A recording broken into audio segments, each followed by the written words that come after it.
Bienvenido, Bienvenida, bienvenidas. bienvenidas todas. Bueno, como ya sabéis, estamos durante todo este mes trabajando, o más que trabajando, ¿no? Poniéndole luz, poniéndole un poco de claridad a por esos rinconcitos por los que se nos cuela el ego. Ha habido bastante movimiento en la comunidad, habéis expuesto momentos, vivencias en los que se manifiesta el ego. Y yo lo celebro muchísimo. Yo también. Cuando decimos egocentrismo o desapego, ¿no? Me quiero quedar con la palabra egocentrismo, que la usamos, ¿no? Esa persona es muy egocéntrica. Más vivimos Sí, vivenciamos en esa coordenada, ¿no? Pues qué egocéntrica es esa persona, o qué centramiento tiene en sí que misma. egoísta, que materialista, que... Y entonces estamos hablando de una coordenada en la que está situada esa persona, ¿no? Que su centro es el ego. Muchas veces hemos comentado que hay dos centros. En este caso hay el centro conciencia y el centro egoico. Sí. El centro egoico es puro condicionamiento y pura limitación. Ahí hay una existencia, hay una vivencia pobre ilimitada. Y es la que se mueve la mayoría de la raza humana. Por eso tiene tantas necesidades. Sí. Las necesidades depende de ese centramiento. Me centro en el ego. Y repito, en ese centramiento egoico, ahí está la vivencia condicionante, limitante, pobre, y estamos siempre en un estado de mendicidad, estamos mendigando amor, mendigando respeto, valoración, todo ese tipo de cosas, estamos mendigando y llegamos a ser unos mendigos y unos indigentes cuando somos la pura riqueza, siempre y cuando estemos en el centro conciencia. Lo que pasa que a veces, que era lo que quería comentar, nos centramos en el egocentrismo del otro, ¿no? En que el otro está centrado en el ego, pero nosotros muchas veces, en determinadas ocasiones, tomamos decisiones en base a otros, ¿no? No voy a decir que no a esto porque no va a sentar bien a esta persona. No voy a tomar tal decisión porque puedo herir los sentimientos de tal otra persona. ¿No? Estás dando el clavo. Y ahí también estamos siendo unos egocéntricos nosotros. Claro. Porque pensamos que estamos pensando o teniendo en cuenta las emociones del otro, pero cada vez que nos despistamos de nuestras emociones estamos en el centro egoico, no estamos en el centro consciencia. Claro. Eso lo que está diciendo es clave. Es decir, cuando estamos centrados en el otro, en los defectos, en los errores, en los conflictos del otro, en las dificultades del otro, algo que nos llama la atención es porque el ego, a falta de realidad, a falta de esencia, recurre a la crítica, al juicio o la desvalorización del otro, para poder, ignorar o alejarse. Entonces, en esa pobreza egoica, porque ahí hay pobreza, estamos en un estado de mendicidad, como decía, en estado de vigencia. Estamos pidiendo constantemente. Pedir es porque tenemos falta. Claro, si no, no pediríamos. No pediríamos, no tiene sentido. No, pero tú estás hablando ahí, ¿no? Desde cuando hacemos un juicio al otro o una opinión hacia el otro.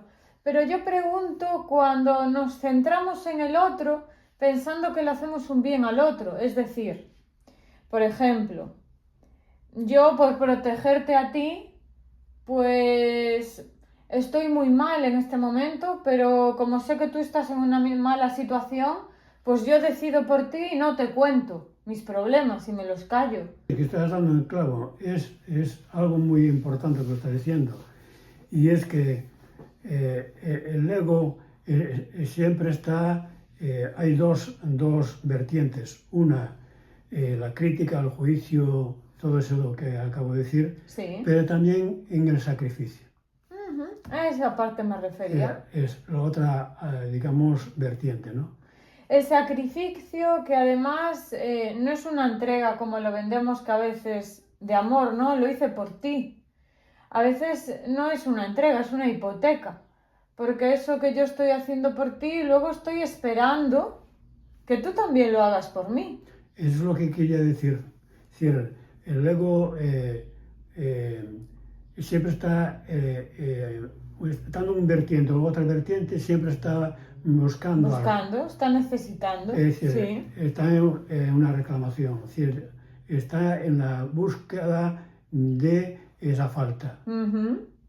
Si yo doy, espero a recibir. Claro, porque es que si yo estoy dando, esto que te doy me estoy quedando sin él.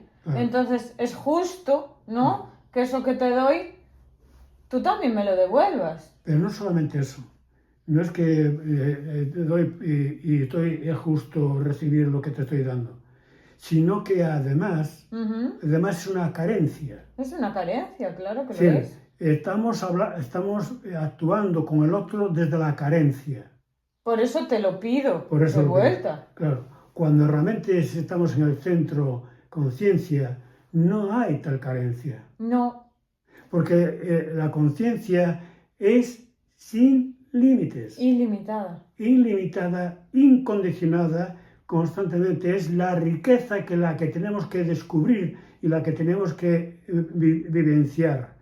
No estamos dados a vivenciar la conciencia. No, por eso cuando conversamos con el otro, le entregamos algo al otro, le dedicamos tiempo al otro, como lo hacemos desde un estado de egocentrismo, cuando vemos que eso no viene de vuelta, o a veces no que no venga de vuelta, si no hay nadie que me diga, oye, qué bien lo estás haciendo. Reconocimiento. O gracias por dármelo, cuando no recibimos, sea lo que sea, en forma de palabra, en forma de que tú estés, porque oye, si yo estuve para ti en muchas situaciones en las que tú estuviste mal, ahora que yo estoy mal, no estás, ¿no? No dejamos al otro que opere ni con su naturaleza, ni con su libertad, ni con su libre albedrío. Por eso es lo que estoy diciendo. Que estamos queriendo recuperar eso que entregamos, entonces no lo estábamos entregando. Es que actúa la carencia. Actúa la carencia, la necesidad y un estado egoico. En definitiva, estamos desde el centro de carencia, que es el centro egoico. Por eso nos cuesta tanto, por eso nos cuesta tanto soltar. Soltar, da igual lo que sea, prendas de ropa, una amistad, un vínculo, sea lo que sea, nos cuesta tiempo, como si fuera nuestro.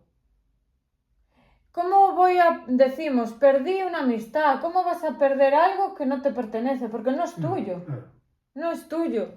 Perdí una pareja, ¿cómo vas a perderla? Pero estás diciendo una cosa muy importante y quiero aquí expansionarme un poquito. Sí. Y es que siempre estamos con los términos de tener. Sí, claro. Ahí está la equivocación. Hasta incluso tener amor. El amor no es una posesión. No. El amor, la ternura, el cariño, la amistad, no es un tener. No. Primeramente tiene que nacer del ser. Porque si partes del tener, estás partiendo de la carencia. Estás careciendo y estás detrás del sacrificio, del aporte que le das al otro. Estás, digamos, pidiendo ese que careces. Sí, además lo estás formulando desde un estado mental, desde la mente. Claro, claro. Mente es el centro del ego. Ahí es donde opera el ego. Es decir, opera en los tres centros. El centro mente, las emociones y la parte visceral. Son los tres centros donde opera, se manifiesta el ego. Y entonces, repito, siempre el ego está digamos, en manifestación por la carencia. Y porque hubo, es decir, prácticamente todas las regiones del mundo nos han llevado por el camino de la carencia. Si necesitas algo, pídele al Padre, pídele al Padre Celestial, pídele a Dios que todo lo aporta, todo lo da. Eso está partiendo de una ignorancia. Es decir, Dios no quiere... Estás poniendo en manos de otros, claro, tu propia responsabilidad. Eso por un lado. Y por otro lado, como un Dios perfecto está diciendo, si necesitáis algo de mí, pedirlo.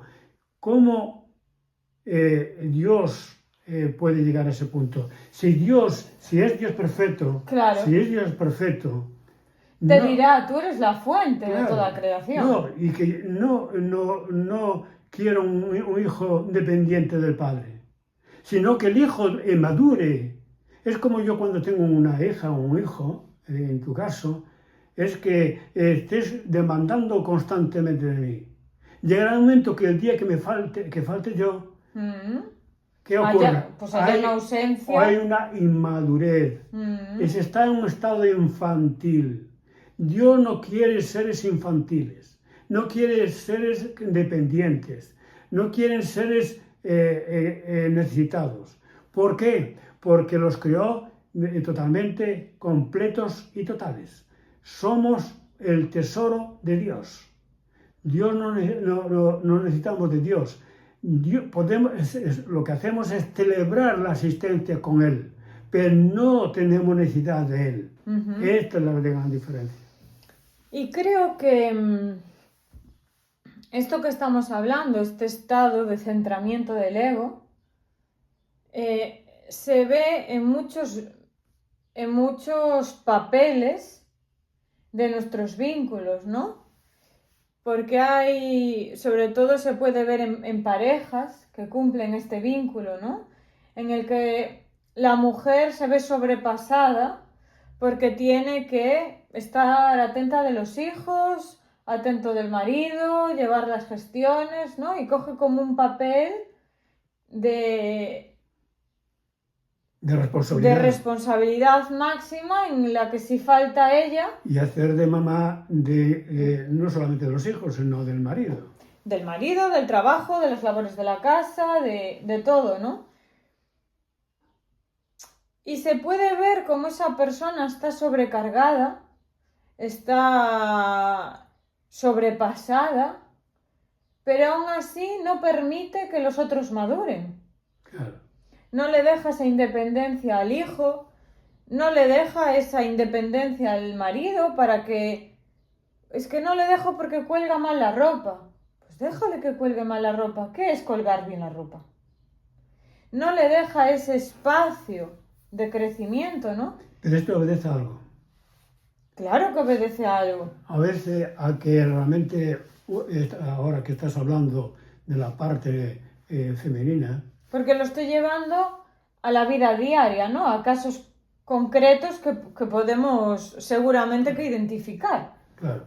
Toda mujer que realmente se responsabiliza de la responsabilidad máxima y única de la familia es porque tuvo un padre que estaba ausente. Claro.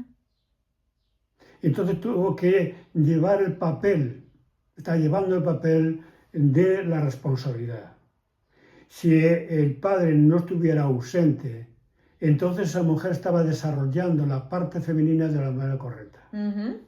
Aquí hacemos una pequeña aclaración. La parte femenina es la parte, ¿no? Pues de más de el cuidado. Y no estamos hablando de sexo, no estamos hablando de mujer y hombre. Estamos hablando de que cada persona, cada ser, No, la naturaleza femenina y masculina que puede estar en el hombre o en la mujer. eso es. Cada ser tiene una energía masculina y una energía femenina. Ahora mismo estamos hablando de la energía femenina, ¿no? Eso es. La energía femenina, como el yin y el yang, pues la energía femenina tiene una energía más de cuidado, de sostén, de protección, de luz, ¿no? Es la luna. Y una energía masculina es la directriz, la estructura, la responsabilidad, la disciplina, el orden. Si yo como mujer me ha faltado esa energía masculina, no he tenido presente esa energía masculina que viene de parte de mi padre, ¿no? Pues yo tengo una falta de eso, entonces voy a tener esa necesidad, tengo que manifestar eso que me falta. Entonces hasta el punto que abarco lo que no es mío y estoy ocupando mi lugar y el lugar del otro. Entonces, si yo estoy ocupando tu lugar, tú no tienes lugar para sentarte, ¿no? Porque si yo estoy ocupando mi silla y la tuya, ¿dónde te sientas tú? Entonces yo voy a sentir que estoy abarcando más de lo que puedo abarcar y tú vas a sentir que casi no tienes sitio. Claro. Y eso, repito, obedece a que el papel en la familia, el padre y la madre, es muy complementaria y es muy necesaria porque, repito, el ser es femenino y masculino. Y el niño es un ser que es un ser desvalido totalmente y tiene que realmente recibir esas dos energías, la energía positiva y la negativa femenina y masculina. Es decir, y a falta en su desarrollo, principalmente en los 3 primeros años, que son fundamentales en el niño o en la niña, que los dos, digamos, la naturaleza femenina y masculina, estén presentes en la educación, en el cariño, en la ternura, en el amor. Y el amor no significa, digamos, que darle lo que necesita al niño, sino pedir al niño en su edad, en su nivel, pedirle responsabilidad, que eso le pertenece al padre con digamos, paciencia, con dedicación, con amor, darle esa responsabilidad, darle esa disciplina, darle esa cualidad de madurez, de crecimiento. Y la niña o la madre está para darle el amor, la comprensión, la ternura, el cariño, la escucha, la atención. Por eso que los niños deben estar hasta los 14 años en el cuidado directo de la madre y del padre, pero evidentemente y ante todo de la madre, porque acaba de salir del vientre de la madre. Entonces, la forma de no estar tan centralizados en el ego, tenemos que tener esa posibilidad en nuestra vida infantil, en nuestra vida digamos juvenil y ante todo y sobre todo de adolescente, porque la palabra adolescente viene de adolecer de algo, y adolece de algo porque realmente ahí el padre y la madre no estuvieron representando el papel que le corresponde a cada uno de ellos. Por eso que luego viene el egoísmo. El egoísmo es, que se entiende, el egoísmo es por falta de algo. Es decir, cuando le faltó esa disciplina, tuvo que ella hacerse responsable.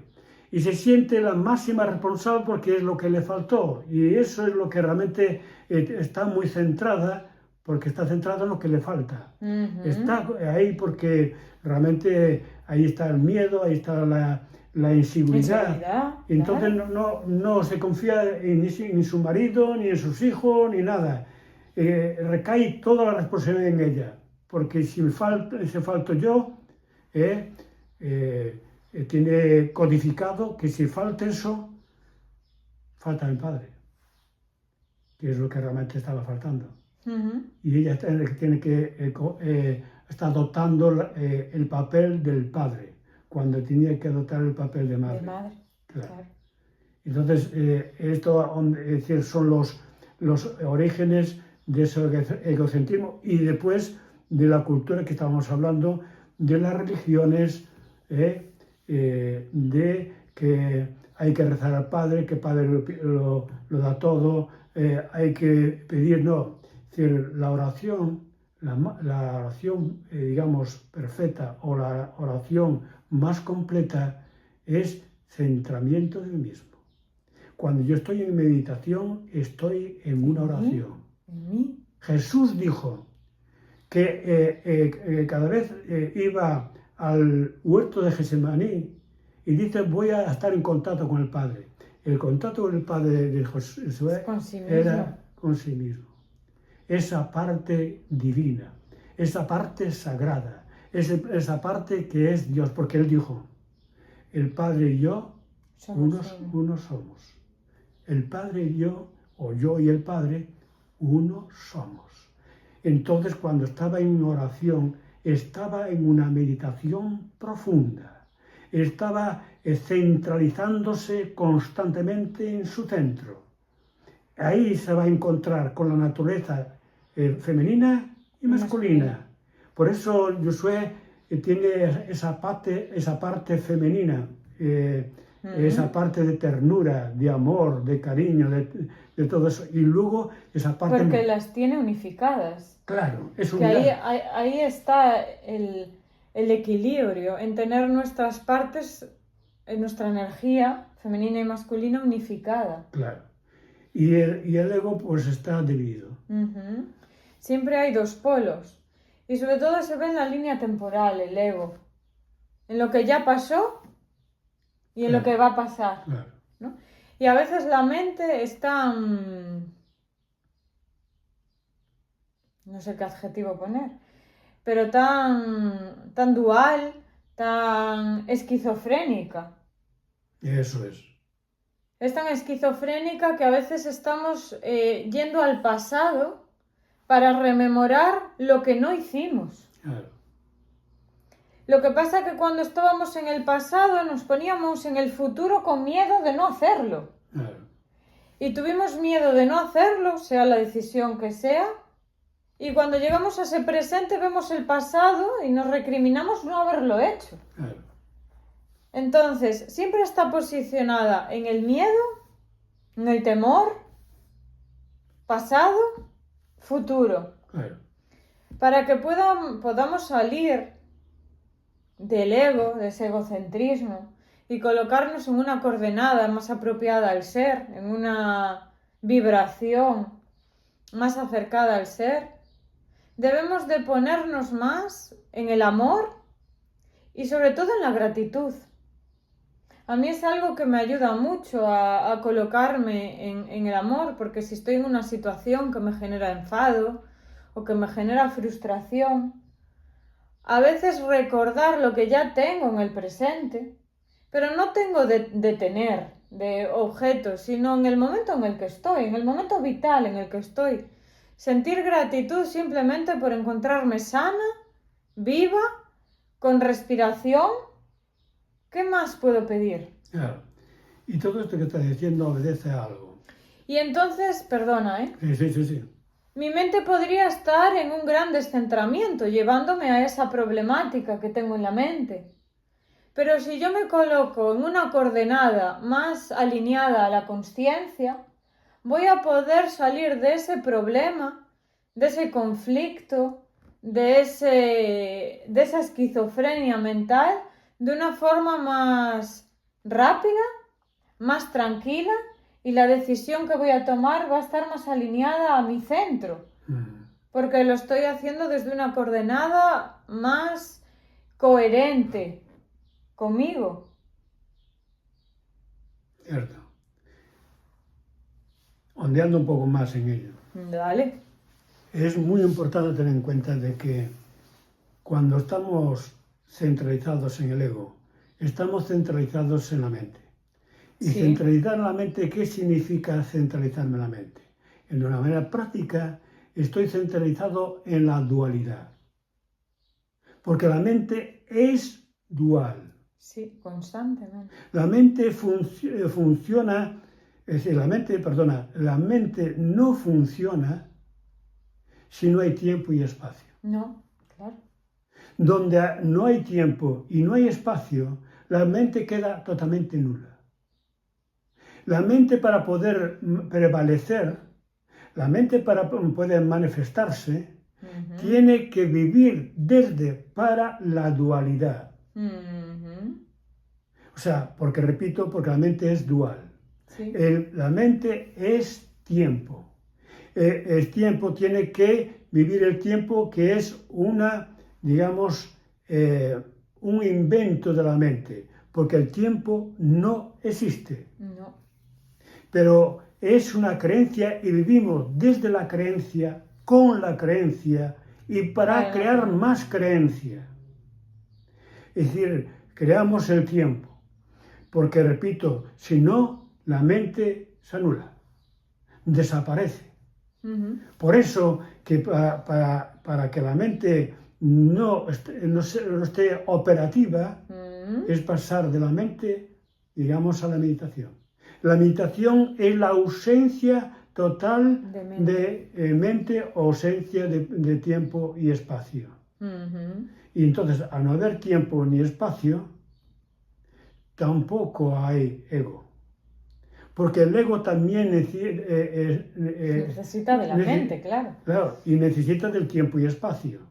Por eso que es importante tener en cuenta, y lo que estaba diciendo tú, que la mente es esquizofrénica, porque además su esquizofrenia tiene una memoria selectiva. Es decir, va al pasado y cuando le interesa para prevalecer ella, tiene recuerdo de lo que le interesa. No lo que te interesa a ti, sino lo que le interesa a ella para prevalecer. Para positivo, tiene memoria. Siempre que sea positivo para ella, tiene memoria. Y si tiene algo negativo, no tiene memoria. Tiene memoria selectiva. Por ejemplo, un ejemplo. Cuando la conciencia, porque hay momentos que tenemos pequeñas ráfagas de conciencia que nos dice, este es bueno para tu evolución. La mente ya está ahí porque la conciencia anula la mente. Y entonces está a la defensiva. Y dice, recuerda que las experiencias que has tenido, que te ha salido mal por hacer esto y esto y esto y esto. Lo que está condicionando tu vida. Ya está limitando tu vida. Tiene un recuerdo selectivo, pero cuando se trata de algo que sea algo negativo, que puede dañar, y no, un día es un día. No pasa nada. Es decir, que me quito lo bailado. No, es decir, tiene ese tipo de argumentos para prevalecer. Es decir, cuando le beneficia, ¿qué significa que le beneficia? Que le beneficia. Que lo que hace es que pueda prevalecer. Cuanto más prevalezca la mente, cuanto más tenga un papel representativo, cuanto más esté guiando tu vida, ella estará haciendo todo lo posible para estar todo. El otro día estaba en consulta y estábamos hablando un poco de esta parte egoica, ¿no? Y de la esquizofrenia que llega a la mente. Y le ponía yo un ejemplo a la paciente, ¿no? Y ahora voy a poner otro nombre, cualquiera, para no ponerle nombre, Lucía, imagínate. Y entonces yo te digo, Lucía, imagínate que yo empiezo en bucle con unos pensamientos como, por ejemplo, yo vengo aquí a la consulta, trato de hacer la consulta lo mejor posible, pero veo que tú hoy, pues oye, llevas 4 meses en la misma situación y no cambió nada de tu situación. Entonces yo me voy de la consulta y digo yo, jolín, hoy Lucía, ¿cómo estaba? No me verificó en ningún momento que estaba entendiendo lo que estaba sucediendo en la consulta. Se fue, que no tuve ninguna retroalimentación. Lleva 4 meses en la misma situación, no ha tenido ningún avance. Yo llego a mi casa y pienso todo esto que ha pasado en la consulta y digo, yo, Lucía va a dejar de venir. Va a dejar de venir porque pensará que yo no soy una buena profesional. Y como Lucía empieza a pensar esto, igual se lo dice a su pareja al llegar a casa. Y la pareja, hablando con los compañeros en el trabajo, igual comenta que Sara no es una buena profesional en su consulta. Y esos compañeros de trabajo resulta que la prima tiene a una persona que viene a mi consulta y se entera y dice, pues es verdad, oye, yo llevo 4 meses en su consulta y tampoco tengo ningún avance. Y a ver si van a dejar de venir, pues un alto porcentaje de personas a mi consulta. E igual tengo que cerrar la consulta. Imagínate, lo hablábamos, imagínate qué rizo tan grande se ha creado simplemente porque yo no he tenido una verificación de que la persona ha recibido el mensaje que yo he dado en la consulta. Yo le decía, ¿te parece real esto? Pues, no, estás actuando pues no, desde tu ego, que no se ve retroalimentado. Y yo le decía, pero tú me tienes que alimentar el ego a mí. Y ella, no. Y entonces le hacía la pregunta, entonces, ¿por qué tú necesitas que tu compañera de trabajo te esté verificando todo el rato el trabajo que tú... ¿No? Porque estábamos hablando de que son cargada, de que ella tiene miedo que perder el trabajo. Entonces, ella veía como una tontería, ¿no? El escenario que yo estaba montando, pero ella me estaba presentando el mismo escenario, pero dentro de su ámbito. Entonces, esto es un ejemplo para mostraros cómo la mente, cuando nosotros nos metemos en nuestra mente, lo vemos como una realidad con muchas probabilidades de producirse. En cambio, si esa realidad nos lo cuenta una persona, decimos, madre mía, estás exagerando, eso es imposible que pase.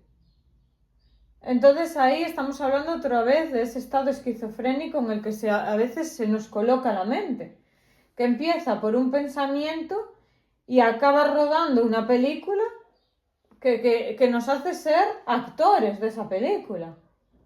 Y recordemos que lo decimos muchas veces, no somos los actores de la película, somos los observadores de la película. Eso es. Hay algo a recalcar muy importante. La mente nos hace entender que el concepto es la realidad. Claro. Que el pensamiento es la realidad. Que los sentimientos es la realidad. La verdadera realidad, porque cuando estoy en el sentimiento, cuando estoy en el pensamiento, estoy en la interpretación de lo que yo interpreto de la realidad que está aquí en el presente. La realidad no existe nada más que en el presente. El pasado es cadáver. El pasado es muerte. El pasado no existe. Y el futuro tampoco no existe. El pasado es algo que murió y el futuro es algo no nacido. No ha nacido. No ha nacido. Lo que es realmente real es en este mismo instante. Aquí y ahora. Pero la mente no está funcionando en el presente. Pero es que la mente en el presente desaparece, porque si estoy en el presente no estoy en la mente. Entonces no hay realidad. Porque el presente es una vivencia, no es la mente. Claro, entonces no hay realidad. No. No estoy en la realidad. No estoy centrado en la realidad. Estoy centrado en la muerte, en el pasado, en un cadáver, algo que no existe, o estoy centralizado en el futuro que no ha nacido. Y eso ya no es un centrado, estoy centrado en el pasado, estoy centrado en el futuro, estoy anclado. Anclado totalmente. Estoy con falta de movimiento. Y entonces, estoy estancada. Entonces, ¿qué ocurre? Que al estar la mente, que estoy en el pasado o estoy en el futuro, porque es donde funciona, en una ilusión, porque es una ilusión. El pasado es una ilusión y el futuro es una ilusión. Lo que es auténtico, real, lo que tiene connotación de real, es este mismo instante. Entonces, nos daremos cuenta de que estando en el presente estoy en la realidad, estando en la mente estoy en la fantasía. ¿Sabes lo que decía Don Quijote de la Mancha, Sancho Panza? Decía que estamos en un estado de encantamiento. Sí. Esto lo que quiere decir que estamos en un estado de crear conceptos y luego ver el concepto como la realidad.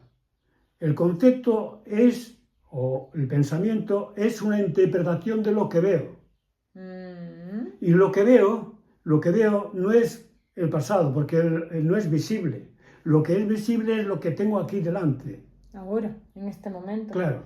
De hecho, ¿cuántas veces hay, no? Que recordamos la misma situación tú y yo y la recordamos diferente. Claro.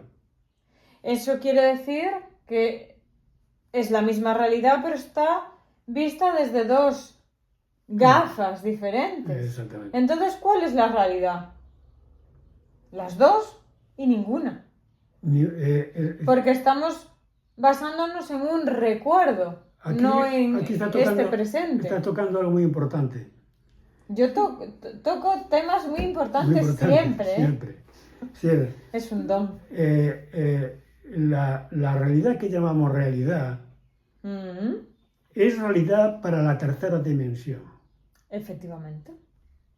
Es decir, nosotros estamos viviendo la tercera dimensión. Somos manifiestos de la tercera dimensión. Y entonces en la tercera dimensión la realidad es el fenómeno o la fenomenología que está manifestándose en este mundo fenomenológico. Toda fenomenología, toda manifestación. Este cuerpo, este hablar, este dialogar, esta casa, este coche, este avión, este concepto, esta palabra, todo son manifestaciones. Y luego está el observador que pasa de la tercera dimensión a la cuarta dimensión. Y ahí hay otra realidad. Es una realidad que es digamos, cuando estamos haciendo meditaciones. En la meditación, cuando hacemos meditación, no. Cuando estamos viviendo la meditación y soy meditación en ese momento. En ese momento estoy en la cuarta dimensión y ya las realidades son totalmente distintas. Por eso aquellos que tienen experiencias cercanas a la muerte, tienen cosas que quieren expresarlas en la tercera dimensión y dicen, no encuentro palabras para descifrar o para decir lo que he vivido en la experiencia cercana a la muerte. Y además, eso es una experiencia, ¿no? Que no todos los seres vivenciamos, pero sí vivenciamos muchos micromomentos de consciencia, ¿no? Porque cuando pasamos estados de una felicidad plena o de una plenitud, no somos capaces de... No sé cómo expresarte lo que viví, que no... Hay que vivirlo, no te lo puedo explicar, ¿no? Lo hemos, creo que vivido todo, seguro en algún momento. ¿Cómo me lo pasé ese día o cómo lo vivencié ese día o qué me transmitió esto? Que no tengo palabras para describirlo. Eso es. Entonces esos micromomentos son micromomentos de conciencia. Eso es. Cuando realmente eso ocurre en algunas personas en la muerte. En la muerte cuando ya se entregan a la muerte porque ven que la preocupación, los pensamientos, la cultura, la educación, todo ese tipo de cosas no pueden recurrir. ¿Por qué? Porque en ese momento ya son fútiles, es decir, son banales, no tienen valor, no tienen importancia, ni tienen utilidad. Quiere decir, ¿qué puedo hacer con mis pensamientos ahora? ¿Qué puedo hacer con mi cultura? ¿Qué puedo hacer con mi educación? ¿Qué puedo hacer todo el verbaje que yo he aprendido durante toda mi vida? Toda la experiencia, la familia, los amigos, todo eso Las las preocupaciones, los preocupaciones. miedos, los Entonces, ¿qué temores. ocurre? Aparece algo maravilloso, es decir, algunos lo encuentran en el inicio de su muerte, o sea, en su proceso de muerte, y otros al final. Es decir, los que llegan al final, al final de la muerte, viven esa experiencia, son aquellos que tuvieron un tormento en la muerte, es decir, una agonía, una angustia, están apegados, ahí está el apego también, el apego al egocentrismo, apegado al cuerpo, apegado a la vida, lo que llamamos vida, porque lo vemos como exclusividad, la vida aquí. La vida Y la lo vivimos como concepto. Claro. Ese concepto lo vemos como real y nos agarramos a él. Y cuando la vida dice es que la vida es fluir, Constante. que no es estar en el cuerpo, es decir, el cuerpo es, digamos, una etapa del espíritu, una etapa del alma, pero el alma tiene muchas experiencias, pero nos apegamos también a eso. Y muchos, como tienen un apego tan grande, de un grado muy elevado, la muerte es un martirio. Traumático. Claro. Dramática, agonizante, porque hay un apego ahí. El apego es brutal. Por eso, apego incluso muchos dicen, ¿para qué he estudiado? ¿Para qué toda mi cultura? ¿Para qué todo trabajar, luchar, pelear, combatir, tener familia? Dedicarme tanto, y ahora en cuestión de segundos se me va. Se esfuma. Aquel que no tiene apego. Por eso es que tenemos que poco a poco, en este plano de existencia, desapegarnos por completo, porque cuando llegue a la hora de la muerte va a ser algo bello, va a ser algo maravilloso, va a ser una celebración. Una celebración, ¿por qué? Porque la celebración no es la muerte, la celebración es el desapego. Es una descarga. Una liberación. Te está descargando. Es decir, lo único real que existe soy yo. Todo lo demás es obra de esta realidad. Sin esta realidad no hay las realidades. De la realidad vienen las realidades. Y la puerta de entrada al desapego, la puerta de entrada a librarse de estas dependencias es la meditación y estar en nuestro centro. No apegarse al tiempo, al espacio, que es los pensamientos, sentimientos, emociones y necesidades. Que las vamos a tener.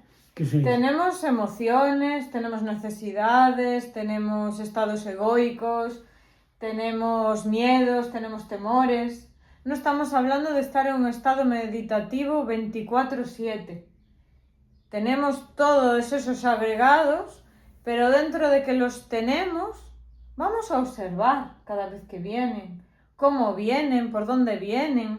No, y además estás diciendo una cosa muy importante también, y es que no es nuestra misión, digamos, luchar o pelear con todas estas tendencias. ¿Para qué? No, es que ellas mismas se desapegarán de mí. Porque cuanto más estemos en lo auténtico, porque lo verdadero auténtico es mi ser, y cuanto más estoy en mi ser, estoy en la autenticidad. Y al estar en la autenticidad, lo que es falso cae por su propio peso específico. Lo que yo digo muchas veces, entrégate. Entrégate a eso que te está sucediendo. Entrégate a ello. Esa es la mejor oración. Entrégate. Es la auténtica oración. ¿Para qué voy a luchar? ¿Para qué voy a pelear? ¿Para qué voy a juzgar? ¿Para qué voy a porfiar? Si la situación va a seguir siendo la misma. Pero al mismo tiempo, que es lo que estoy diciendo, ¿para qué luchar? Pero al mismo tiempo me ocupo. No me preocupo. Me ocupo. Me estoy ocupando. Me entrego a esto que se está sucediendo. ¿Y cómo me entrego? ¿Me siento en una silla? ¿Y abro las manos? Simplemente hablar con tu conciencia y decir, tengo esto delante. Y te digo que te va a aparecer intuiciones.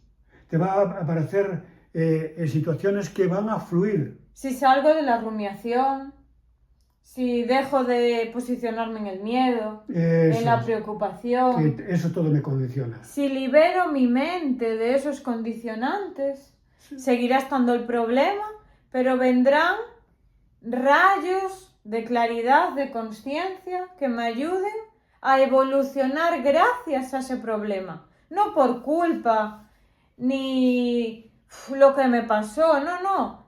Gracias a esa piedra que hay en el río es capaz de esquivarla y seguir su camino.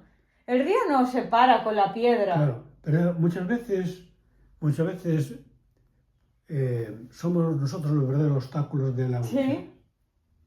Lo que yo creo que es necesario para mí, no lo es.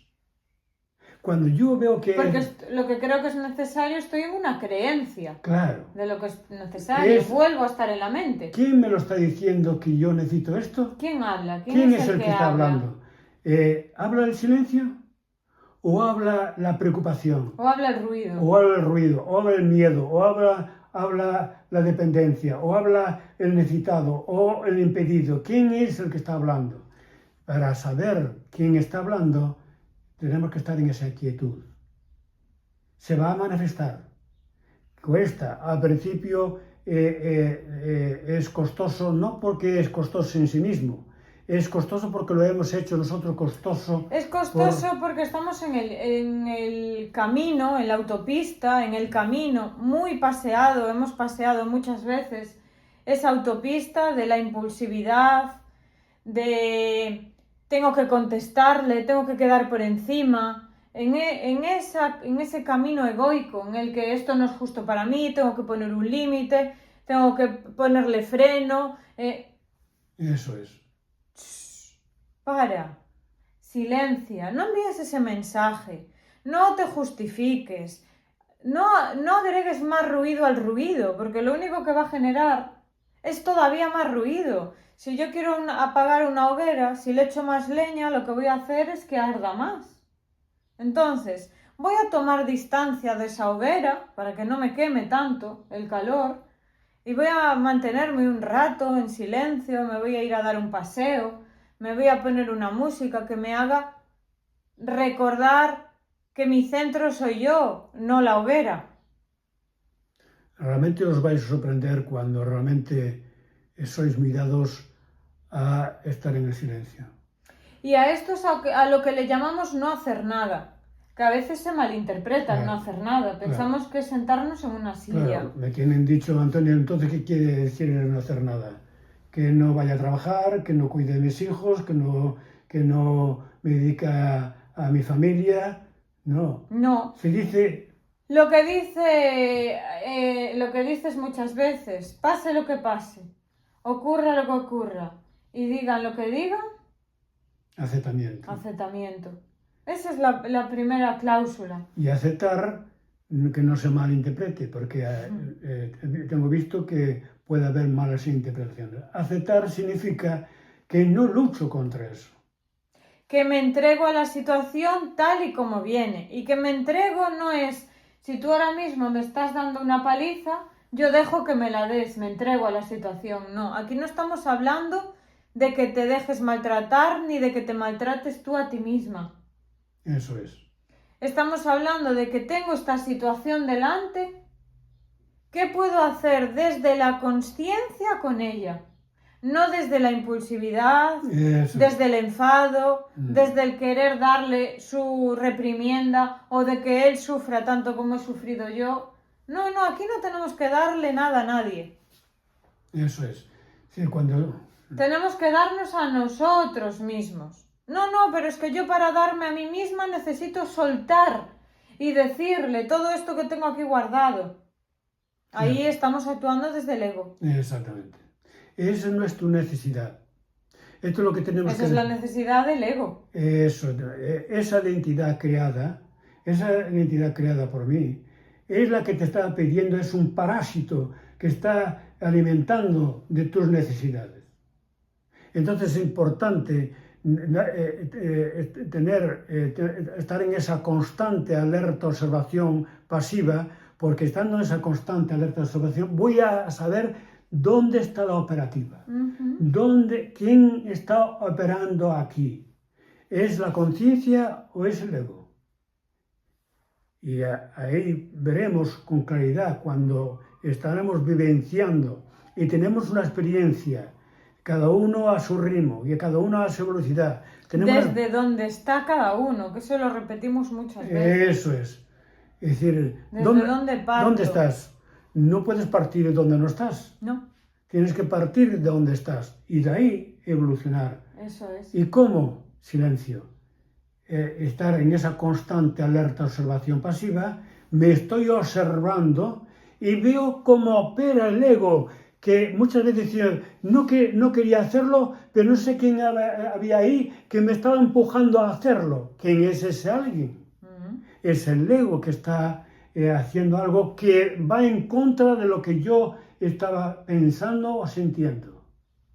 Dice, había una voz ahí, algo había ahí que no sé cómo explicarlo, que ha decidido que yo hiciera esto y hice en contra de mi voluntad. Esto ocurre muchas veces, os ha ocurrido a todas vosotras, esas experiencias. Por eso que... Sí. No, continúa. Por eso que es muy importante tener en cuenta de que en esa constante alerta observación pasiva vamos a descubrir al ego en toda su operativa. Está operando constantemente. Y cuando yo empiezo a observar y voy ganando en grado de observación del ego, entonces vais a tener un gran descubrimiento. Vais a descubrir algo muy importante que yo lo he vivido muchas veces. El ego se va apagando. Es cierto. El ego ya pierde su protagonismo. Y lo empiezas a observar y empiezas a ver qué es lo que está necesitando, qué estaba anhelando, de qué herida viene. Empiezas a entender. Claro. Empiezas a entender. Y ves su debilidad, ves sus faltas, ves sus errores, ves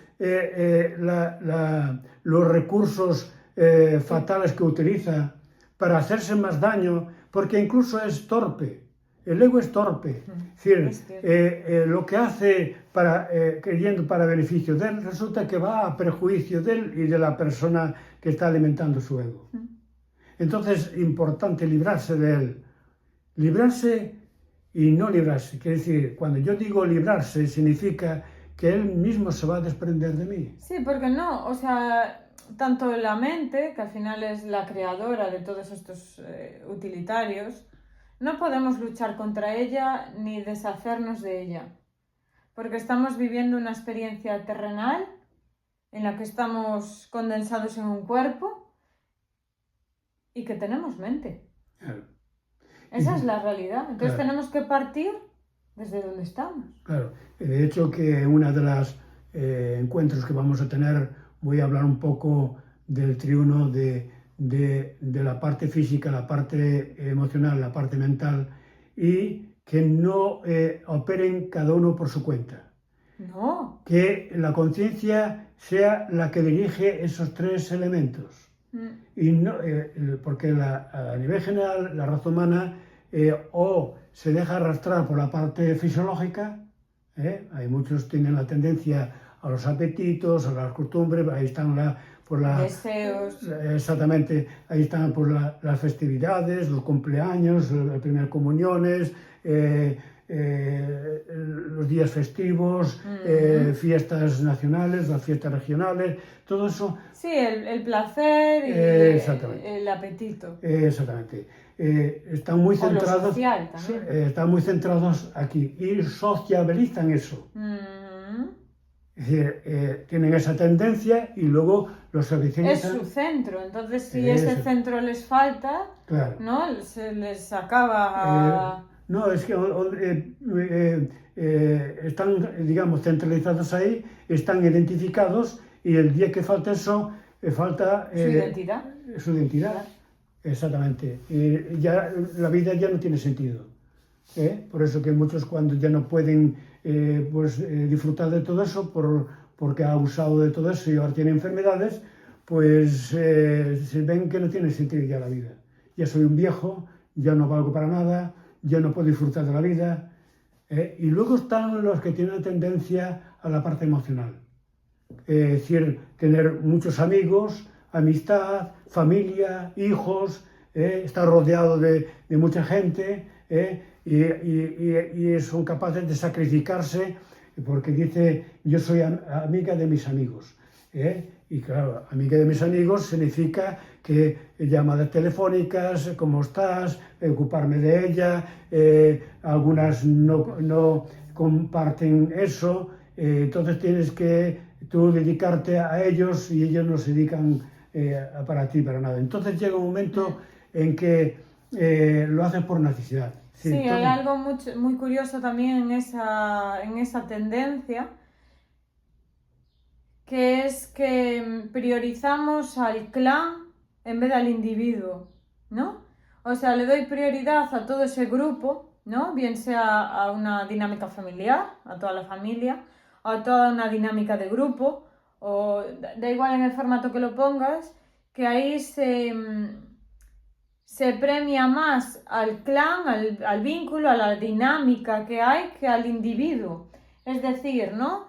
Si está por tradición ir siempre el 24 de agosto a comer a un restaurante, aunque vayamos a ese restaurante y digamos, Dios mío, cuánta gente hay aquí, apenas se puede uno hablar con el ruido que hay, y además fuman aquí, qué olor, y la comida ya no está tan buena, pero como es tradición, vamos todos los años.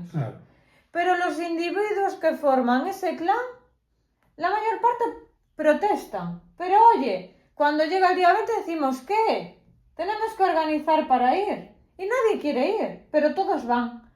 Porque están cediendo su centro al clan. Le dan más importancia a la dinámica del clan que al propio individuo. No, y le es necesario pertenecer a algo. Eso es. Pertenecer a algo. Y ese centramiento al clan, que es ese descentramiento del individuo, se ve mucho en las dinámicas familiares. Que hay personas que no quieren asistir a ciertos encuentros, pero van por el clan. Eso es. Prioriza el clan. Y ahí no estamos diciendo, aléjate de eso, no vayas a eso. Porque tú puedes salirte de la dinámica y seguir yendo, ¿no? Una frase también de Josué es, no pertenezcas, ¿no? Vive en el mundo, vive en el mundo, pero no pertenezcas a él. Entonces aquí no estamos diciendo de ser nacoretas y vivir en la montaña, alejados de todo evento social y no tener ningún apetito ni de comida, no estamos yéndonos a ningún extremo. Simplemente estamos posicionándonos en la coordenada de la observación. De que observemos desde fuera la película que nos montan y que nos montamos. No, y con el tiempo vamos a tener un gran descubrimiento si vamos por esta coordenada, por esta directriz que estamos expresando. Y es que a medida que vayamos en esta dinámica, insisto, poco a poco nos sentiremos cómodos en no depender de nada. Como estaba diciendo en Josué, que dice, vive en el mundo pero no ser del mundo. Él no dejó de vivir en el mundo.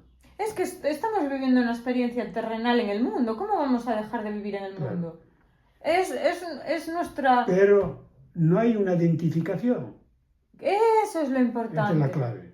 Y esa identificación la podemos llevar a cualquier ámbito de nuestra vida. Me dices tú ahora, Sara, ¿qué pelirroja estás? Y diré yo, ¿qué está diciendo? ¿No? Yo no me identifico con ese comentario. Eso es. Oye, Sara, qué mal lo has hecho hoy en tal situación. Y yo para mí por dentro he salido diciendo, con todo lo que me esforcé, todo lo significó para mí, lo que me costó llegar a eso para mí, lo hice estupendo. ¿Por qué le doy más valor a lo que me está diciendo él? Hay una gran diferencia cuando él me da su opinión o su juicio o lo que sea, o su aprobación o desaprobación, y yo no me identifico con eso. Gracias, pero no me identifico. Hay una gran liberación. Claro. Porque entonces no me estoy agregando de cosas que vienen de fuera, sean positivas o negativas, porque si asumo todas las cosas negativas del exterior, me voy a creer que soy eso. Y si asumo todas las cosas positivas del exterior, cuando me falten esos halagos positivos, no voy a saber yo poder decir, pues qué bien lo has hecho hoy, Sara, o enhorabuena por esto. Voy a necesitarlo del exterior. Entonces seguiré en esa coordenada egoica, en un descentramiento y un centramiento del ego. Eso es. Y lo que tenemos que tener en cuenta es que ¿a qué obedece el identificarme? Identificarme es que realmente no me veo total y completo. Me falta algo. Entonces, al faltar nada, me identifico con ese algo que me falta. Porque si no hay falta, no hay identificación. No hay necesidad de identificar. No necesito. Claro.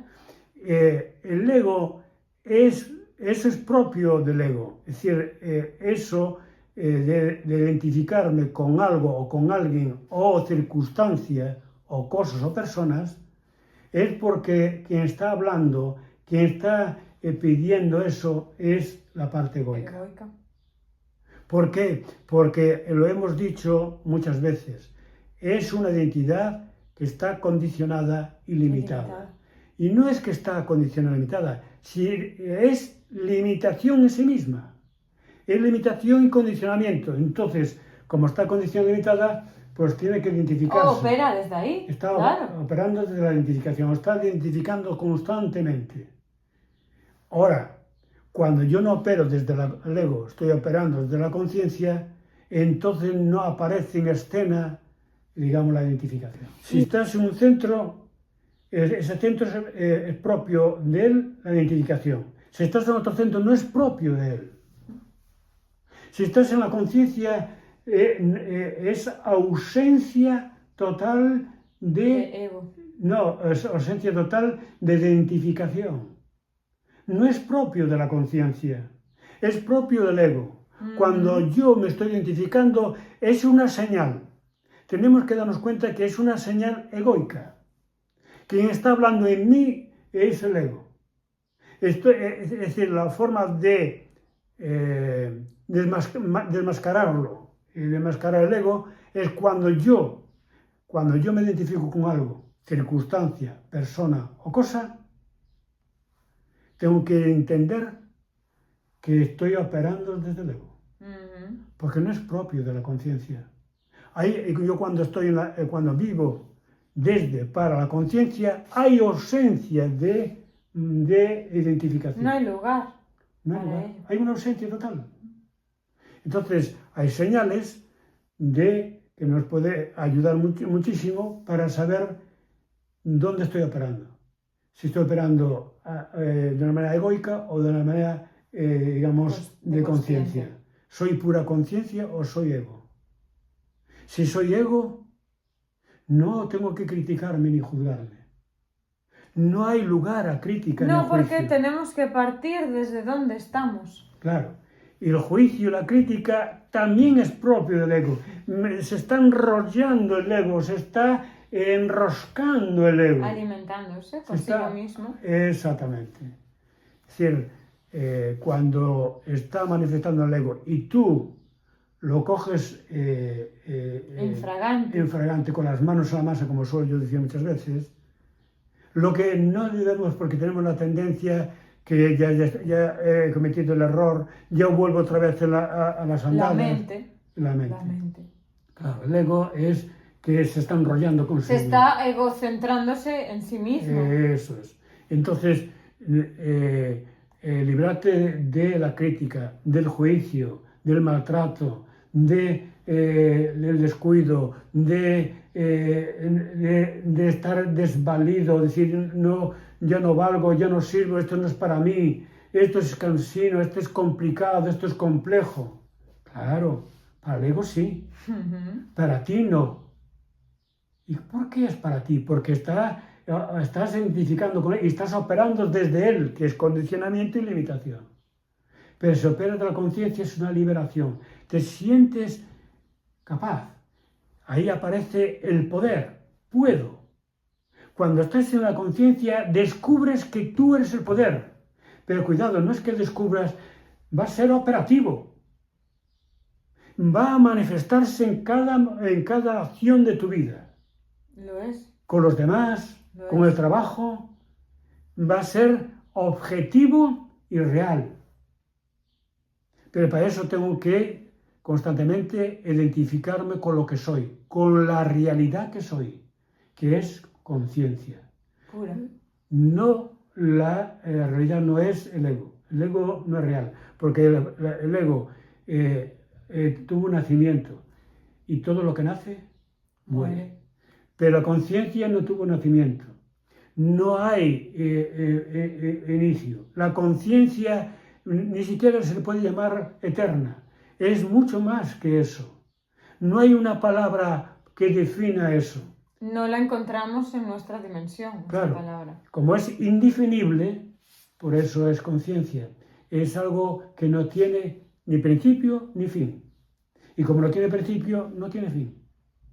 Todo lo que nace muere. Todo lo que tiene inicio tiene fin.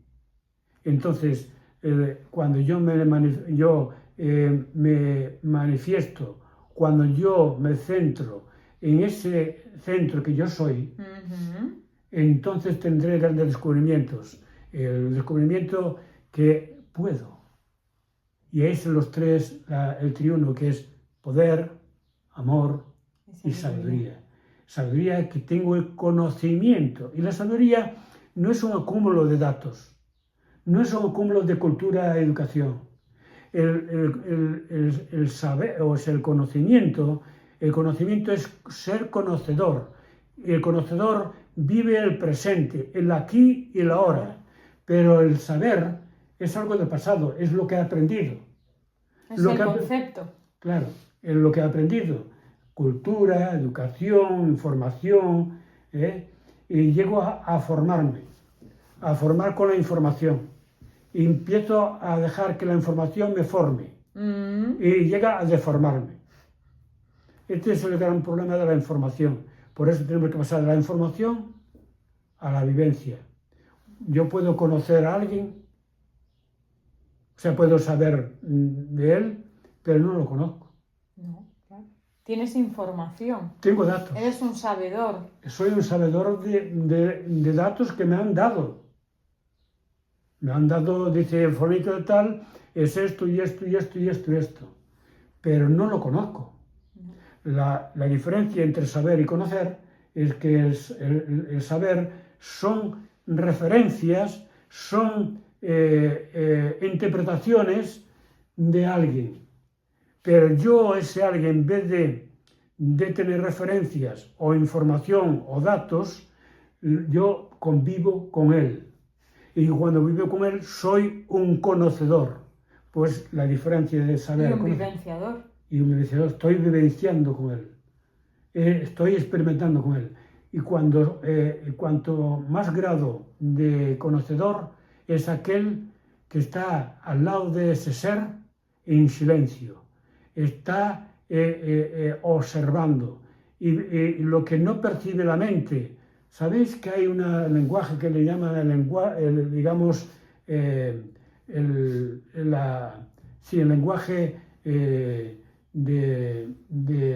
lenguaje corporal? El lenguaje corporal quiere decir que no hay un lenguaje conceptual. No. Y es más realista y más auténtico el lenguaje corporal. Hombre, si observamos un poco el lenguaje que tienen los animales, ¿no? Las personas que podemos convivir o con gatos o con perros, podremos sentir lo que ese ser, ¿no? nos manifiesta, ese estar sin tener que decir nada. Están, además, notan, perciben cuando tú estás en determinada emoción o situación y De hecho, lo percibe muchísimo. Yo con mis gatos, cuando estoy un poco alterada, maulla. Claro. Empieza a maullar. Que a veces a mí me da que le digo, ay, Canela, cállate. Y en el momento digo, pues tienes razón, la que me tengo que callar soy yo. Claro, porque te está acompañando. Me está acompañando. Te está entendiendo, te está comprendiendo.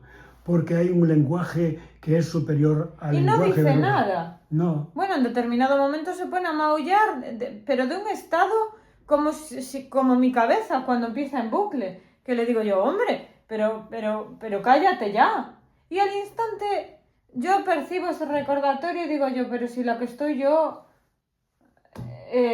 claro. Soy yo. No, y te está diciendo, cálmate, tranquilízate, si no yo estoy mal contigo.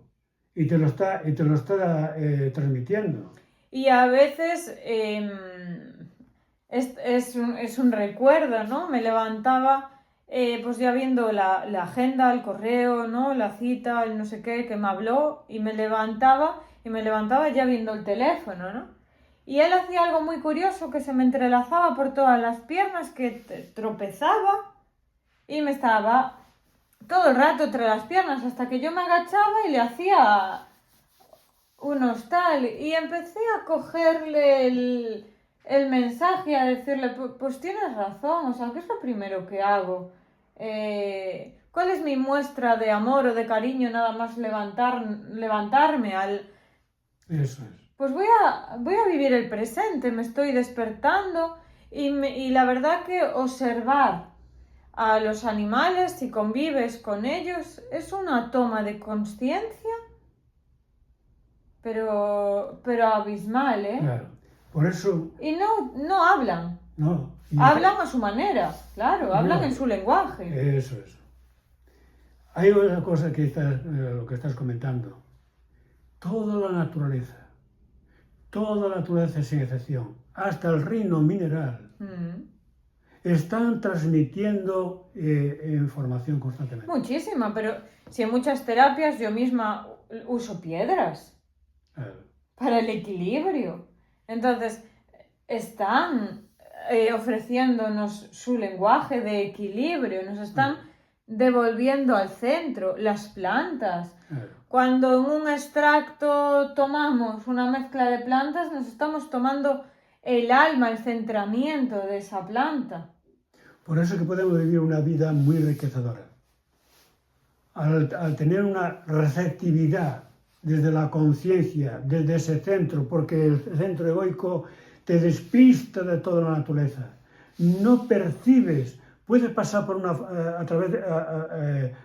por delante de una flor, o por delante de un árbol, o por delante de un... Y no lo ves. No lo percibes, no hay percepción. Hasta puedes chocar con él y ni lo ves.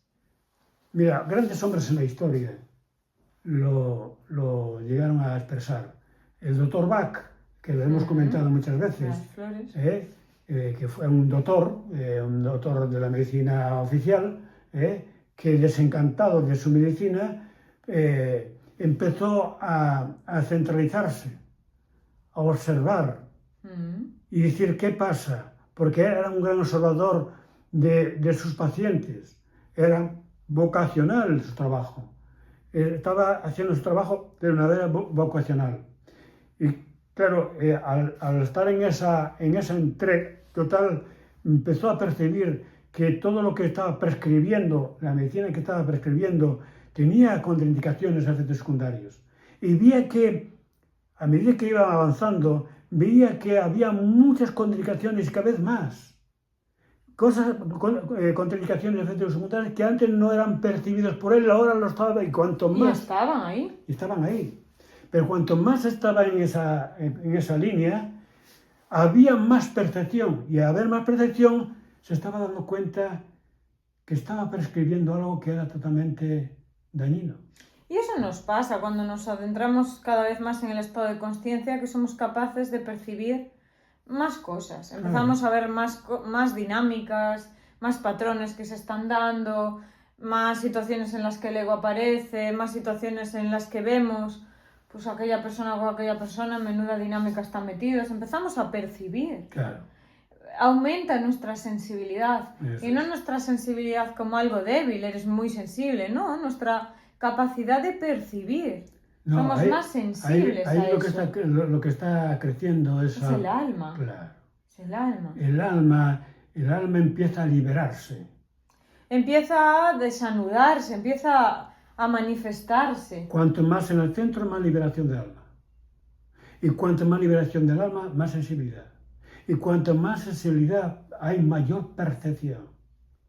Toda la naturaleza, empezamos a percibir toda la naturaleza. Ese doctor y podía sacar pues compositores, músicos, es decir, sí. muchos seres, matemáticos incluso, poetas, que realmente, como este doctor, llegó un momento que se dio cuenta, empezó a percibir, cada vez más percepción, más y más y más, hasta que llegó un momento que empezó a darse cuenta que estaba utilizando una medicina totalmente dañina y empezó a tener relación con la naturaleza. Comunicación con las plantas. Decía que le hablaban. Y echaban horas y horas observando. Que le preguntaban, ¿cómo sabes qué planta tienes que coger o cuáles tienes que mezclar? Ellas mismas Pero me lo dicen. no para mezclar para enfermedades fisiológicas. No, para emocionales. Espirituales.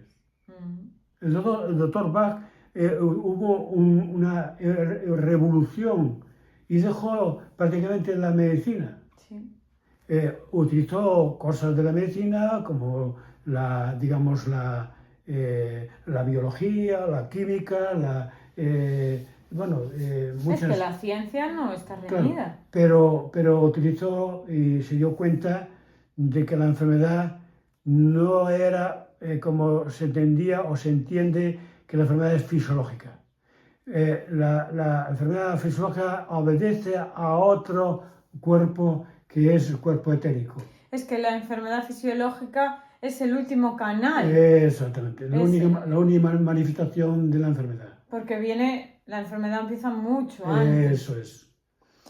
Bueno, esperamos no estamos esperando nada.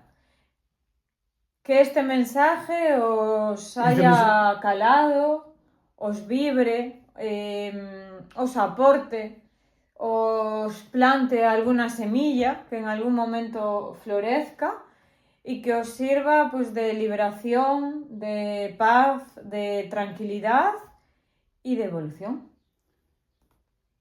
Estoy celebrando en este momento. Para mí es una celebración porque sé que os ha llegado. Sé que ha penetrado en vuestras almas.